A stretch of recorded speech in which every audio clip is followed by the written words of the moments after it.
Soyez les bienvenus à Narbonne, plus grande commune du département de l'Aude en Occitanie. Nous avons sillonné la cité aux côtés de Narbonnais fiers et animés par l'histoire et l'ambiance qui règnent dans leur ville. Il y a Mireille, l'historienne. Il y a toujours un monument historique ou une vieille pierre. Stéphane, le bon vivant. C'est un lieu de vie extraordinaire, c'est plus qu'un lieu marchand. Et Jean-Marie, le batelier. Ça y est, le feu est vert, il faut qu'on y aille. Première ville fondée par les Romains en Gaule en 118 avant Jésus-Christ, elle offre un héritage historique exceptionnel et de véritables bijoux d'architecture. Mireille, notre guide, ne s'en lasse pas. Alors ici, nous nous trouvons sur la place de l'Hôtel de Ville, devant le palais-musée des archevêques. Alors il y a le palais vieux, le palais neuf, et il communique avec le cloître et la cathédrale. C'est une des plus belles places de la ville, c'est le centre névralgique de Narbonne. Prenons un peu de hauteur, direction le sommet du donjon du palais des archevêques. Cette puissante tour carrée fut construite de 1295 à 1306. D'ici, la vue sur la cathédrale Saint-Just et Saint-Pasteur est imprenable. C'est une de mes vues préférées de Narbonne, parce qu'on surplombe la ville et l'ensemble monumental. Alors j'aime cette ville d'abord parce qu'au détour de chaque rue, c'est son intériorité qui se ressent. Il y a toujours un monument historique ou une vieille pierre. Évidemment, en tant qu'historienne, ça me plaît beaucoup de vivre cette histoire au quotidien. À Narbonne, le soleil brille 300 jours par an, mais les vents y sont parfois violents. Le cerf souffle presque toute l'année, avec des rafales pouvant atteindre les 120 km/h. Vous voyez, ici à Narbonne, il faut attacher les cheveux, très souvent. Ce vent va avoir des conséquences assez désastreuses sur l'état des monuments. Par exemple, ces blocs, à la fois sur le donjon, mais aussi sur la cathédrale, sur les parties hautes notamment, ce sont des blocs de calcaire à forte densité coquillère et ce vent transporte des poussières qui heurtent violemment les monuments et à force contribuent à son érosion. Nous avons rendez-vous maintenant dans un haut lieu de la culture et de la gastronomie narbonnaise, les Halles. Construit en 1901, ce pavillon de style Baltard renferme l'un des plus beaux marchés français. En hommage, sur la façade, on découvre d'ailleurs les visages des Narbonnais du siècle dernier. C'est 2800 m² de pierre, de verre. Ça a toujours été un marché depuis l'époque, donc les Narbonnais s'y sont attachés. C'est un lieu qui vit, c'est un petit peu le cœur de Narbonne. Salut Mireille. Salut Stéphane, merci. Allez, impeccable, t'es pile à l'heure, on va aller manger un petit bout. On va découvrir quelques bons petits produits d'Al. Allez. Compte bien. Au fil des saisons, 66 commerces de bouche se côtoient ici tous les jours de la semaine. Stéphane, animateur des Halles, les connaît tous et il les adore. Si on ne trouve pas son bonheur dans l'assiette, c'est qu'on ne l'a pas bien cherché.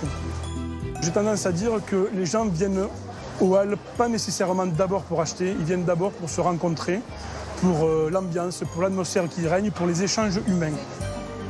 Et Magali ? Magali, poissonnière aux Halles depuis plus de 30 ans, n'envisagerait pas de travailler ailleurs. Alors ? C'est un grand village, les Halles. Donc on se connaît tous et on travaille beaucoup de génération en génération. Alors je vais vous présenter ma maman qui reste toujours en coulisses, maman. Maman, elle travaille dans l'ombre, mais elle travaille beaucoup. Alors maman, elle a été secrétaire médicale. Et puis quand elle a connu mon père, qui était dans le poisson, elle s'est mise poissonnière. Les commerçants ont l'accent qui chante. Quant aux produits sur les étals, ils sont extra frais, à l'image des huîtres. Salut Christophe, ça va et toi? Est-ce que tu pourrais me faire un petit plateau pour midi pour 4 d'huîtres? Tu me mets quoi comme huîtres? C'est la période là des huîtres en ce moment?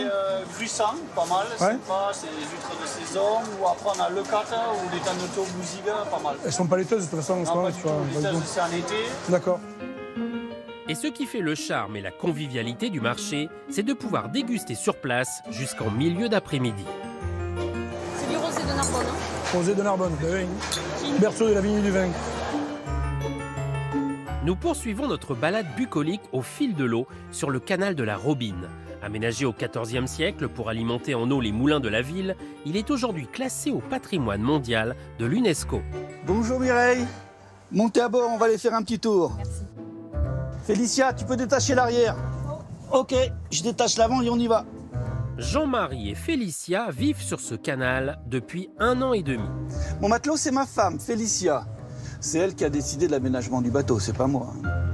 Il fallait bien que je la garde. Tu prendras l'avant et tu le ramèneras au milieu.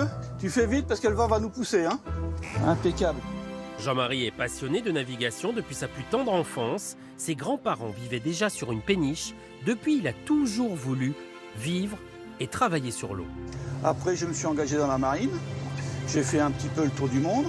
Et quand j'ai épousé Félicia, elle ne voulait pas que j'aille en mer. Donc j'ai cherché une solution pour pouvoir rester sur un bateau. Et d'ici là, on a économisé pour acheter le bateau.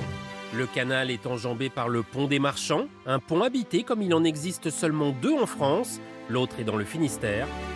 Et ce canal est aussi l'atout charme de Narbonne. Ce canal de la Robine, Robinin, languedocien, c'est ce qui fait le lien entre Narbonne et le canal du Midi. C'est un bras. C'est un paysage quotidien. Finalement, il n'y a pas grand-chose à dire sur comment les Narbonnais le vivent. Et c'est aussi ce qui contribue à la qualité de la vie à Narbonne, parce que son paysage urbain n'en est que plus beau. Une ville d'eau, c'est toujours une ville très très belle.